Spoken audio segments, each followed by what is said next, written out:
Kia ora and welcome to Sew Knit Create and Repeat. This is my YouTube channel where I normally podcast or vlog about my sewing and knitting and spinning and all things crafty. My name is Carla and I'm coming to you from the east coast of the North Island of Aotearoa, New Zealand. This little video has come as a request from a few of you, of my regular viewers over the last couple of years have asked me if I could do something in regards to sewing patterns. I have put this video together. It's not a real how-to. This is my little disclaimer. In order to teach someone from scratch, you'd need a lot more time and skill than I have. But if you're a person who has used a sewing machine before, then, and maybe you're just a little bit, what's the word? Hesitant to have a go at sewing garments.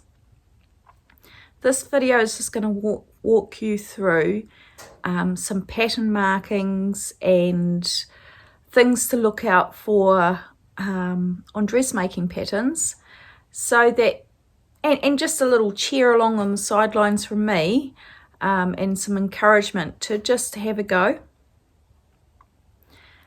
If you've never used a sewing machine before, this is not the video for you. I'm just assuming that you have. Maybe you just make bags and dabble, maybe you make quilts, I don't know, but you've not made clothing. So I hope you find this useful, and yeah, one day when I have lots of time I might be able to do a real from scratch sort of tutorial style series, but this is just a little gift to a couple of you from me. Right, so the pattern that I'm going to be using for this example today is the, excuse my nail, it's stained, it's not dirty. It's a petrichor pinafore, which is a pattern by Sew Liberated. And yeah, so that's the one that I'm going to be using for this little example. Now, I've already pinned out most of the pieces, but not all of them. But all I'm going to be showing you here is the different things that you're going to be looking at when you want to decipher or understand the pattern pieces. So the first thing you're looking at on a pattern piece is the name. So you've got Sew Liberated Petrichor Pinafore, tells you what sizes. So sometimes you can get smaller size ranges and you just pick the one that you fall into. And the name of this particular piece is the front. Now there's going to be a few different things that we're going to be looking at on here, and I'm just going to run through them all. So on the side here, you can see there's this series of lines, and they're all different colours and different patterns. You've got some long dashes, you've got a short, long, short, and so on. They are for the different sizes. So if you look over here, you can see them corresponding. I'm going with a size 16 because that matches with my proportions.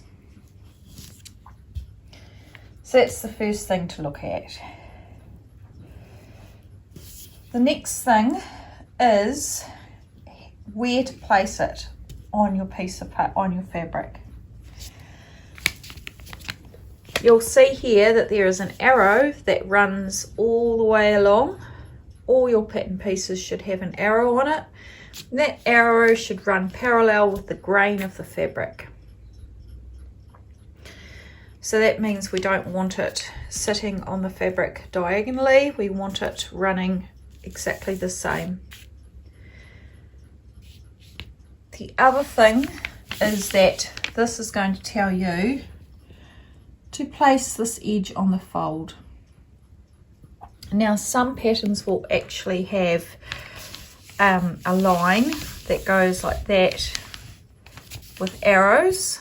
It's sort of a universal marking for place on the fold, but this company doesn't do that. The other thing that we're going to be looking at when we're cutting this out is we're going to look for notches. Now notches help you to match up your pattern pieces with corresponding pieces when you're sewing and pinning things together. On these ones, the notches look like just these little lines here.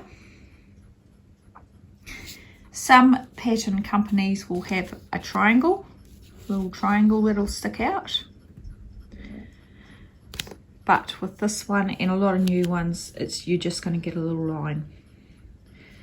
So when I'm cutting this out, I'm going to make a little nick in the fabric there. And that will usually be a marking to tell me something later on. And you'll know when you go to actually make the thing.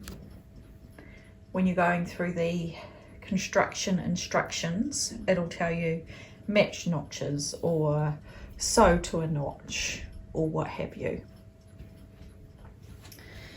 The other thing that you will have on a pattern piece, particularly if it's a dress, or actually anything really, where you can alter the length, it'll tell you the ideal spot to lengthen or shorten. This pattern, I think it says that in the instruction booklet, it says that it's drafted for like a 5'5" or 5'6" model. So you may, if you're shorter than that, you may want to make the garment shorter, or if you're taller, you might want to add. And so what you would do is you'd cut along this line of the pattern, not the fabric, and you would adjust it. So you'd lengthen it or overlap it depending on what you want to do. And just bear in mind that in a case of where you're doing a dress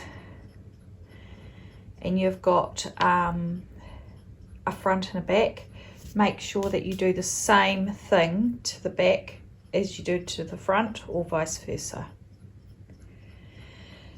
The other thing that we're looking at here is that this pattern has two views. So when we're talking about views, we're talking about view A and view B. So view A has a shorter length, so that's view A, and view B is longer. So it's giving you two different hem options. So if I was going for the shorter one, I'd be cutting it along here. But because I'm going for the longer one, I've cut it to there. So you can see that there. Over here, it's telling me cut one from the fold from the main fabric. So they'll say main fabric because you might be using a contrast fabric, or in some cases it's to distinguish it from interfacing. So it's telling me to cut one from the main fabric on the fold, which is what I've done here. Right, so here's another example. I've got the back arm facing and the front arm facing. So if we look at the back arm facing, it's telling us they want two from the main fabric. So this has been placed on a double layer of fabric. And the other thing they usually tell you on these ones is actually what your seam allowance is. So your seam allowance is included in the pattern piece. You don't have to cut extra. It's already included. And later on when you go to sew, you'll be sewing from there to wherever the seam allowance is, okay? But this is what I want to show you on this piece. So you can see that we've got these arrows going pretty much on the diagonal for the piece, and that's because this is a facing that needs to be cut on the bias. Now the bias is the diagonal line, and there's always stretch with the bias, and so that's why you do that, because you want it to have a little bit of stretch. So both these two pieces are cut on the bias. Notches here, notch there. Now over here, these are our yoke pieces, which won't mean anything to you. And in this particular pattern, there's actually about 3 of these pieces and 3 of these, and they're multi-sized. Okay, so this one's got, this is for sizes 4, 10, 16, 22. You might have another one that's for 6, 8, 14 and 20. So yeah, so that's how this one is working. So you don't need to cut all those pieces out, just the ones for the size that you are. So mine's a size 16, so I've taken this one here. The name is the front yoke. The grain line is that way. We've got notches, and we're only going to cut out the notch for our size. And we've also got some instructions here. So it's telling us to cut 2 from the main fabric. So I've got this on a double layer of fabric, and cut 1 from interfacing. So after I've cut this out of the fabric, I'm going to lay this piece over a piece of interfacing and just cut through 1 layer. So basically it means that later on when I'm going to make this, I'm going to fuse that piece of interfacing to one of these pieces that I've cut out.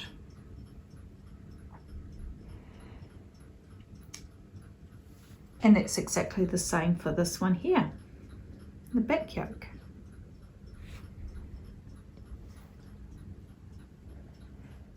Now the next one that we're looking at is the back of this dress.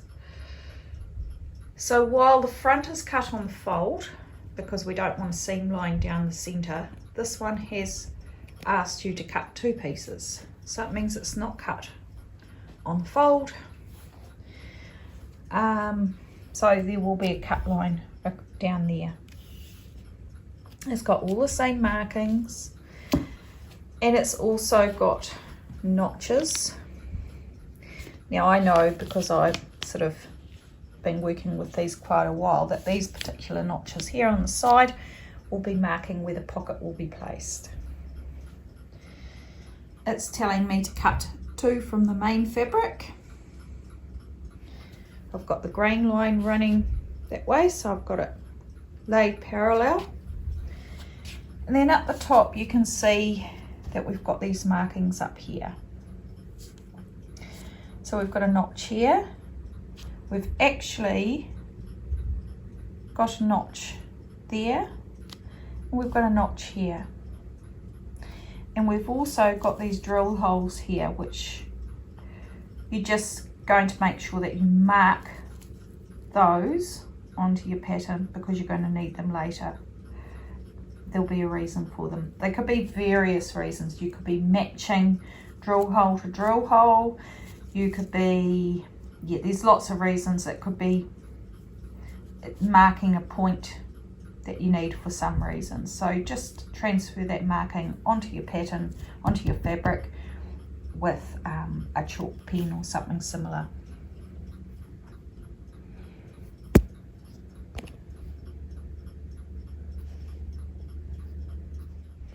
Now I just wanted to talk about how you are going to fold your fabric in order to cut 2 or multiple pieces. Now you can see this one here that I've used as an example is a print, and when it's called a print, it's called a print because you've got this on one side and the other side is plain, so it's basically being painted on. Now if I was to cut 2 of these by laying that on there, cutting it out, and then laying it on here and cutting it out, they're both going to be this shape with the print on it, with the print facing up. But what we actually want is one piece like that, that shape, and one piece that shape. We want mirror images. So usually what you'll do is you're going to be putting your fabric, let me just adjust this so that you can see what I'm talking about. So normally you'd put your selvages together, right, like that, and then you'd place your pattern piece with your grain going in the right way, and that means that when we open it up it would have been cut mirror image. I hope that makes sense. It's important for things like sleeves because the front of a sleeve cap and the back of a sleeve cap will be a different dimension, because I'll just turn you around so you can see me, because if you look at your body, if you go from your underarm to your top of your shoulder, there's less distance from here to there as there is from here all the way around to there. Okay, I found this on the web for as there is from here. No, Check Siri. Go away, Siri. Go away. It's so annoying. He's talking on my laptop. Also, when you are wearing your clothes, your shoulders are going to move forward. So you just need that bit more room on that side of your sleeve cap. So if we were to cut 2 sleeves, because most of us have got 2 arms, we want those pieces to be mirrored because we've got 2 short sides, 2 long sides, and so that's how that works. I don't know if I'm making much sense, but just do as I do, or do as I say. So that was that example. So I'm just going to run you through an instruction booklet briefly. This is not giving away any trade secrets. So quite often I usually just buy from indie pattern designers, and so for me it's always a PDF download that I piece together. That's why we've got all these little triangles meeting to make squares, because I've matched them all together, tiled them together. So it's really important that you read the instructions before you print those out, because they do actually give you a lot of information on how to make sure that your print settings are working. It shows you how to lay the tiles out and just different tips and things like that.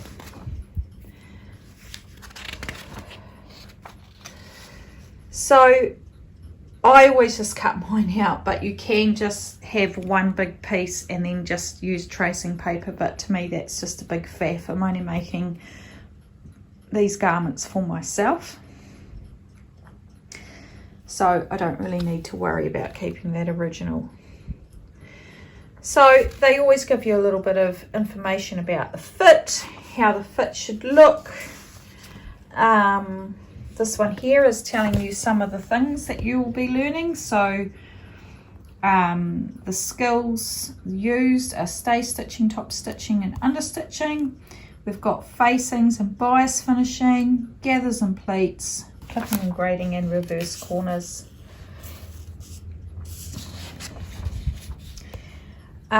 You've got your sizes, so it will tell you your bust, waist and hip measurement. You're going to measure yourself or whoever you're making for, and you're going to find them in this chart and it will tell you which size you are. A lot of us are between sizes, or you know, we might have size 20 bust and a size 16 waist and a size 14 hips or whatever. I have a smaller chest and my waist is a lot bigger than it used to be, so quite often I would be, say for example,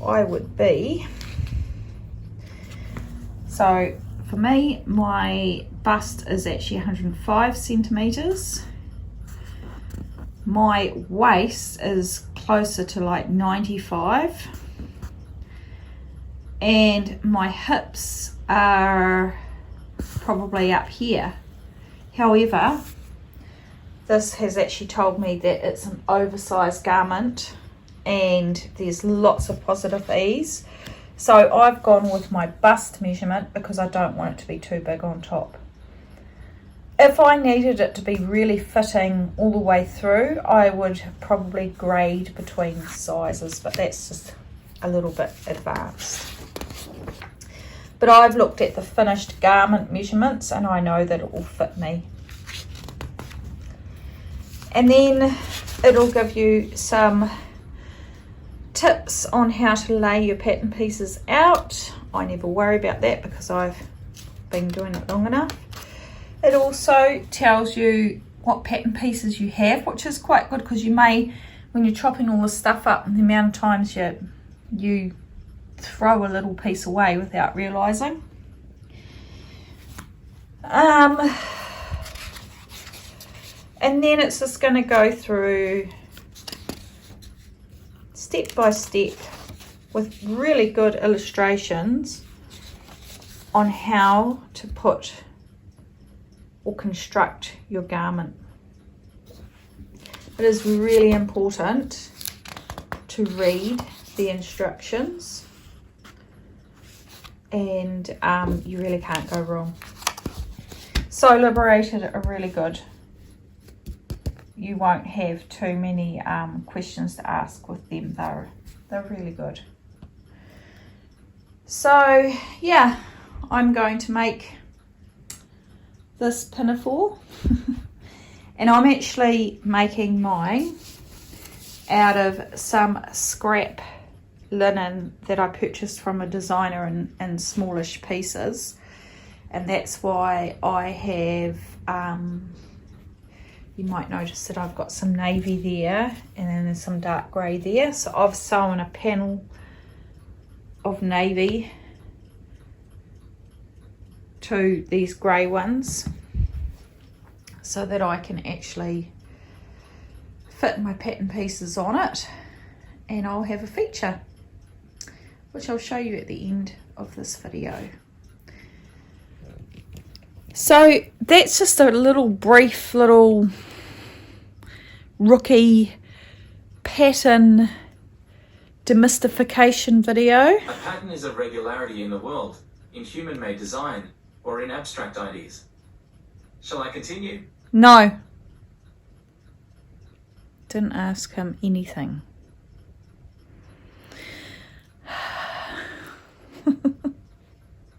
So I hope you've enjoyed this pattern video. I've lost plot now. if you do have any questions, come back to me and ask. Otherwise, good luck.